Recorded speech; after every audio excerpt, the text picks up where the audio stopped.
Last 3 டேஸா especially உங்களுக்கு views கன்சிஸ்டன்டா கம்மியா வருது அப்படின்னா முன்னாடிக்கும் இப்போக்கும் நீங்க ஹூக் ஏதாவது சேஞ்ச் பண்ணிருக்கீங்களா, ஆர் உங்களோட டைப் ஆஃப் ரீல் சேஞ்ச் பண்ணிருக்கீங்களா, ஆர் உங்களோட டைமிங் சேஞ்ச் பண்ணிருக்கீங்களா அப்படின்னு பாருங்க. ஏன்னா இந்த 3 விஷயம் உங்களோட அக்கௌண்டோட யூசுவல் ஃபார்ம்ல இருந்து இன்கேஸ் நீங்க சம்டைம்ஸ் டிவியேட் ஆகி அது உங்களுக்கு ஒர்க் ஆகலைன்னா கன்சிஸ்டன்டா ரிசல்ட்ஸ் வந்து உங்களுக்கு லோவரா போகும். பட் இப்ப அதே இது நீங்க அந்த 3 டேஸ்லயும் போஸ்ட் பண்ண டாபிக்ஸ் வந்து கம்ப்ளீட்டா நியூ டாபிக்ஸ் ட்ரை பண்ணிருக்கீங்களா அப்படின்னு பாருங்க.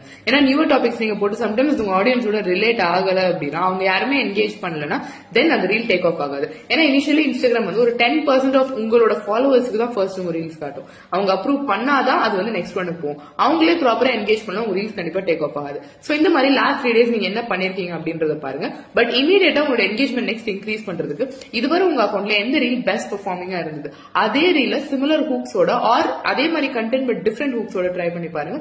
இமீடியட்டா உங்களால நல்ல டிஃபரன்ஸ் பார்க்கலாம். இந்த மாதிரி இன்னும் நிறைய கத்துக்க தமிழ் சோஷியல் அகாடமியை ஃபாலோ பண்ணுங்க.